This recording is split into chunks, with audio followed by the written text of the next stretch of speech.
Hi you guys, welcome back to my channel. Today I am going to be doing another Q&A for you guys, except this time we're going to be talking about only the Good and the Beautiful homeschooling curriculum. I surveyed you guys over on my Instagram asking you if you had any questions for me, and boy did you guys have questions. So I wrote them down here on my little notepad, and I am going to answer all of the questions I received regarding the Good and the Beautiful curriculum. So if you've ever wanted to know more about it, or are considering it, or are using it and maybe wondering some of these things, I hope that I get to answer your question in this Q&A. So let's get started.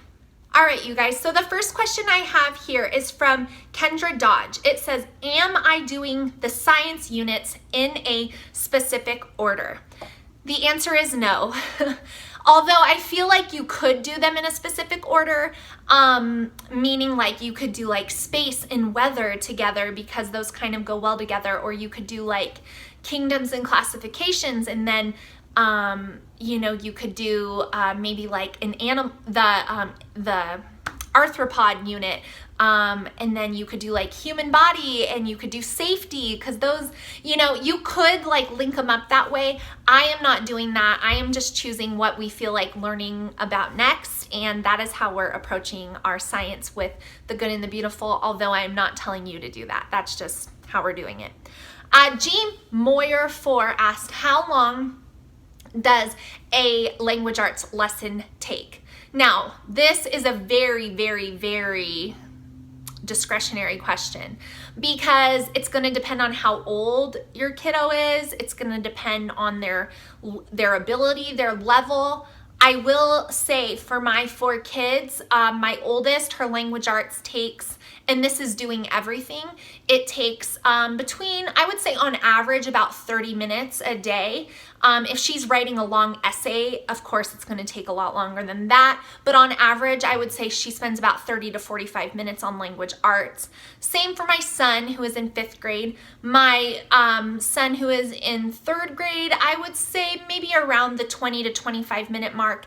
And then this might be surprising to you guys, but my youngest, I think it actually takes her around the same amount of time. So it's about 30 or so minutes. Now I break it up. I like the lesson might say to do this, do this, do this, do this, but I look at that and then I'm like, okay, let's do this. And then, I'm not just like drilling the same thing over and over again. So we break it up that way. So to answer the question, in my house, language arts takes us between 30 to 35 minutes on average. Not every day, some days longer, some days a little shorter, but on average, that's about what it takes us.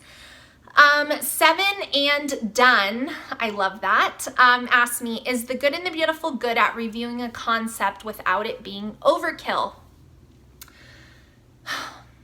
Yes. They do review concepts. They're randomly thrown in there. That's the way I notice them. I know that they're placed there for a reason. And I think the overkill part would depend on how well your child grasped that concept, if they feel like it was being redundant and repetitive. The review is very good for my kids, so I do not feel like it's overkill. But if your child is, grabs things really quick and they don't need any review, they might. So that's just my opinion there. Beautifully Blessed 09 said, how did I discover the Good and the Beautiful, and how long did it take me to switch? So I started hearing about it from a few moms that I knew. And then I watched a mom on YouTube use it. And I was just always like looking at her stories for that intensive purpose of like, okay, I like what I see here. And then I was not loving the science curriculum that I was using last year, and I said, what the heck? And I chucked it to the side, and I ordered the Good and the Beautiful science unit for the human body. And I was blown away. Loved it so much, loved the cost, loved everything about it. And so we continued to use the Good and the Beautiful science last year after that point.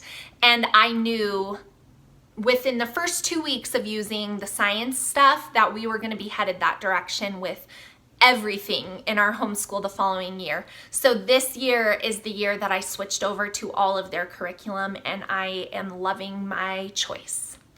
I don't want to butcher this name. H.N. Poland asked if if the Good and the Beautiful had all levels of math, would I switch? Yes, I would. I love what they put into their things. I love the way it's presented. So yes, if they had all levels that I needed, I would go that way. Hagatha asked me my favorite read aloud. What is my favorite read aloud? So I don't know if she's referring to the read alouds that came with the history for the Good and the Beautiful, or if you're meaning just in general. But our favorite read aloud this year so far, in general, has been Dr. Dolittle. The real Mrs. Scott Chamley asked, would their language arts be okay for Australians? Now, this question really had me thinking, you guys. So in Australia, I'm sure the pronunciation of words might throw you off a little bit, but I think that the majority of what is in the curriculum would be fine. I think that there's certain things like I learned when I shared with you, or when I did a video showing a lesson, I was teaching my daughter to say the word Ben, B-E-E-N, as Ben, like I have been doing my chores. And so many of you were saying like, oh, we say it like bean, like a coffee bean. And so I think that there might be certain little things like that, but overall I think that yes, the Good and the Beautiful language arts would be okay for anyone whose language is English. Fighting for Balance said she's heard some people dislike the spelling. Do I supplement spelling? No, I do not supplement spelling. I do not feel that the Good and the Beautiful needs to be supplemented at all. And do I dislike the spelling? No, I love the spelling. I like how they do it. We tried a few different spelling programs previously, never really had much success. So yeah, we're enjoying the way they do it. I don't know why anyone would dislike it, but to each his own, I guess. Peekaboo Planning, I cannot talk, said, do they have like an all-in-one if you wanted to just buy it all, meaning like history? And no, they don't have like grade level packages. That you have to choose each piece separately. Kayla or Keela Quitter asked, how exactly do I use the spelling? She said she's kind of confused on how to do it. So that's gonna differ based on what level. But basically I do spelling at the end of the lesson with all my kids, even if it's listed first on their thing. My older kids are doing sentence dictation for spelling, meaning I read a sentence to them, they write the sentence out. Once they write the sentence out, I read it over for errors. If they spelled something incorrectly, I circle it and they write it 3 times each, and we continue to work on that word until it is spelled correctly. And then my younger one for spelling, a lot of the spelling exercises in her book, besides just the words, say like dictate this word to your child. And so I will do it really slow with her because I do not want to frustrate her. She is still just getting it. So for example, this past week we were spelling words with Y at the end of the word, and Y makes several sounds. So she needed some help. So like one of them was like baby, so I would go bay, and she would do those first, and then I would go bee, and then we would work on those. So we always do spelling at the end, and it's either sentences or 5 to 7 words where we're using them in sentences, we're practicing writing them, and then once they get it correctly and it's correct continuously for a few times, then I go ahead and check it off as reviewed. So that's how I do spelling. Valerie Booner asked, do I do every subject every day?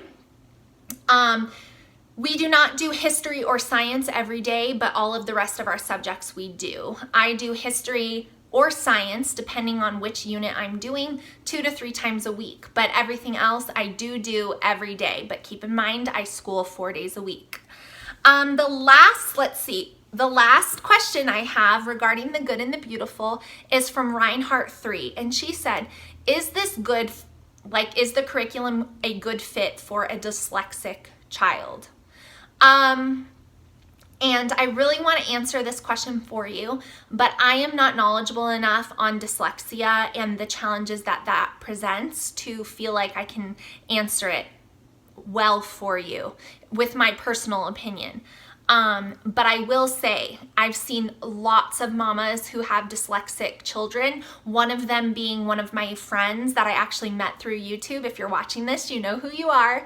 And she has shared that this has been tremendous for her dyslexic child. So I don't have personal experience or enough knowledge to speak on that, but she has shared with me that it's been amazing. So I don't know if that helps. But that's all I've got for you. So I hope you guys enjoyed this Q&A on the good and the beautiful. If you have any further questions for me regarding this curriculum, post them down below and I will be happy to answer them for you guys. And stay tuned for my next video. Not sure if it's going to be another Q&A because the last one I have coming up is the marriage Q&A. So my husband will be sitting in for that video. Not sure if it'll go up before or after this, but look out for it if you like these sit-down Q&A type videos. So I'll see you in that video, you guys. Hope you're doing well, and I will see you soon. Bye, guys. Thank you guys so much for watching, and I'll see you in my next video.